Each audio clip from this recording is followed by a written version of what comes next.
Hey everybody, it's Paul, and as promised, I'm back to tell you about a really simple little memory system that uses rhymes called the PEG system. This is less complicated than memory palaces. This is great for remembering things like lists that you need to remember for groceries or any kind of ordered or unordered list. It doesn't matter.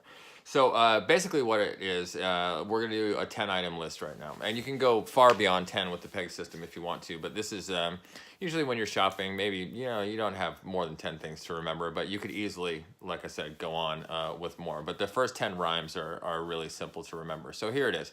Basically, you're coupling numbers with visuals, and then having those visuals interact with what you want to remember. So take number one is sun, and let's say the first thing on our shopping list, I'm just making these up off the top of my head, is bacon, right?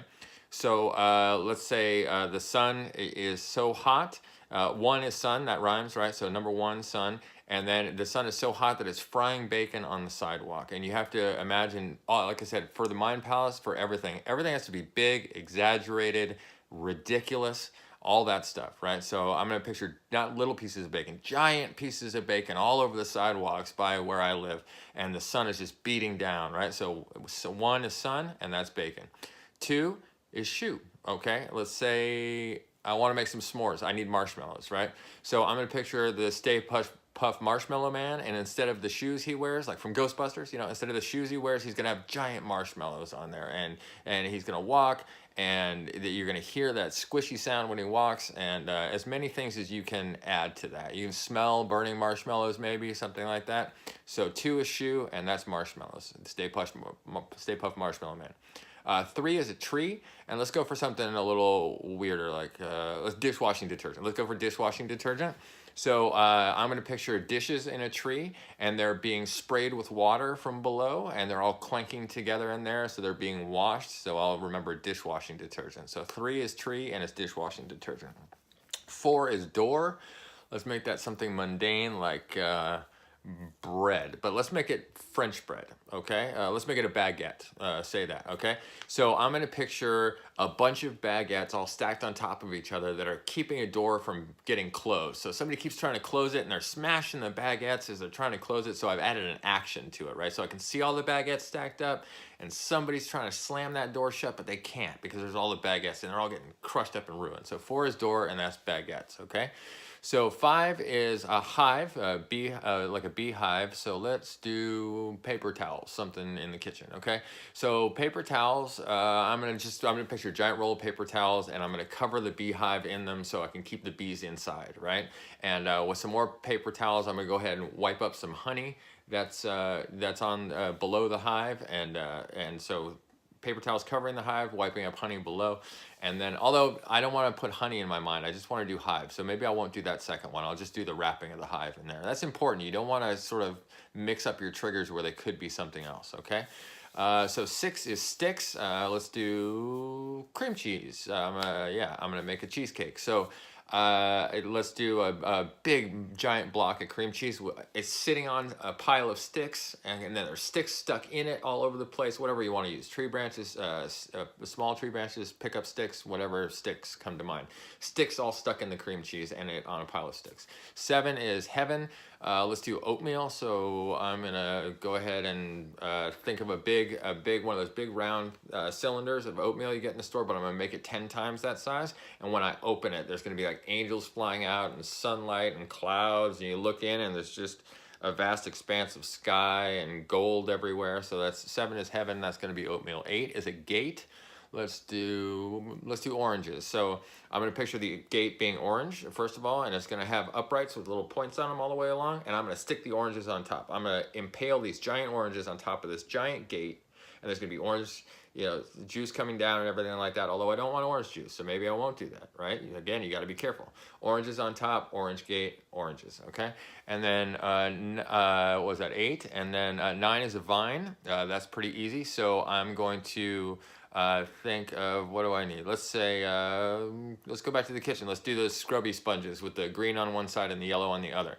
So I'm gonna picture a vine like from the Harry Potter, the first movie, that is gonna wind around those sponges, and they're full of water, so it's gonna be squeezing that water out, and I can hear that vine winding around them, and I can hear the water being squeezed out of the sponges.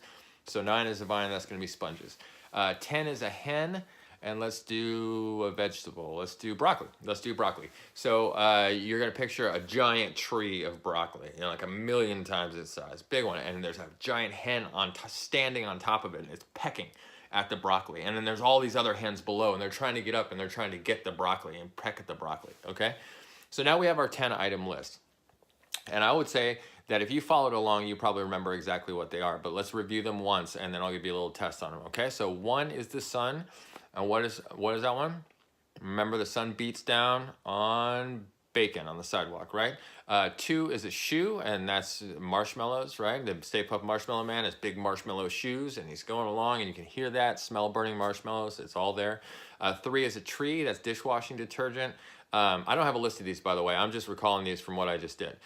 Because you can see the tree is full of plates instead of fruit, and there's water being sprayed on them. They're being cleaned, dishwashing detergent. 4 is a door. That's all those baguettes that are getting smashed in there because somebody's trying to close the door. 5 is a hive. That's paper towels because I covered a hive in giant paper towels, right? 6 is some sticks, and that's cream cheese because it's sitting on a bunch of sticks, and then there's sticks stuck in it. 7 is heaven. That's oatmeal because I have that big cylinder from the store. I open it up, and there's clouds and angels coming out. 8 is a gate, and that's orange, and so orange is stuck on top, and then it's an orange gate in and of itself. So really picture these things as you're going along. You got to make the clearer the better, right? 9 is a vine, and that was those kitchen sponges that are green on one side and yellow on the other with the scrubby on one side, and that's a vine being wrapped around the sponges and squeezing out all the water. And then that was 9, and then 10 is a hen, and that's broccoli, right? So 10 is a giant tree of broccoli, and there's a chicken on top, and he's pecking away at the broccoli, and all these other chickens are trying to get up there getting the broccoli. So the great thing about this is not only will you remember those things in order, but you could do them backwards. You can do them in any random order. So if I just called out any number, let's go ahead and do 3. And so in your mind immediately goes tree. So what's on the tree? Dishwashing detergent, right? So I imagine you got that one right off. Let's do one later in the list. Let's do 9. So 9 is a vine, and that would be the vine is wrapped around the scrubby sponges, right? So that's where they are. Let's do 6. 6 is sticks. What is 6? Cream cheese. Easy, right? 2 is shoe. Stay Puft Marshmallow Man, right? You got to get marshmallows. So if I go along that list, I don't need a list to go to the store at all. I can just keep those images in my mind, and those images will probably stay if I don't practice them for about 3 hours is what I'm experiencing now, somewhere around there, and then I'll lose one of them. Maybe I won't. Maybe 4 or 5 hours, something like that. But usually around 3. If I don't run that list again, if I just do it the once, I'll probably retain it for about 3 hours. Whereas if it's in my short-term memory, I'll only retain it for about 30 seconds. If you just gave me that list of 10 things, research says that we can really only hold about 7 things in our mind, objects or numbers. Numbers are even worse. But about 30 seconds is all we get with that stuff. This, 3 to 4 hours without practicing it, great. If I do practice it, then I can keep it indefinitely, right? If I practice it 20 minutes later, and then once a day for the next 7 days, and then once a month after that, I can keep this information forever. I can recall it on demand, right? I don't want to keep grocery lists that long, so I'm just going to go for the 3-hour mark with that. So anyway, I would imagine, the last thing I'll say is I would imagine that you found some of the recall to be really fast in that list, and some of it to be a little bit slower, like you had to think about it, right? So I find the marshmallows are really easy, man, because that Stay Puft guy is just so big in my mind, right? And then if I did 6, for some reason the cream cheese, the hive with the paper towels, that was really clear. The vine a little bit less so with the scrubby sponges. The hen with the broccoli was really clear to me too. So I imagine you have that too, and you can switch out those images if you want to, and switch them for something that is going to stick more. And you'll develop a library of those images as you go along that you can substitute, and you'll be able to recall those things faster and without really stopping in between. And you do that in your mind palaces too. Okay, so that's the PEG system, you guys. I hope you have fun with it. Try it out. Have your roommate, relative, significant other write out a list for you, and then assign those rhymes, a 10-item list, and then have them quiz you on them and blow their mind. That's what I did. So thanks. Have fun with the PEG system, and I'll see you next time.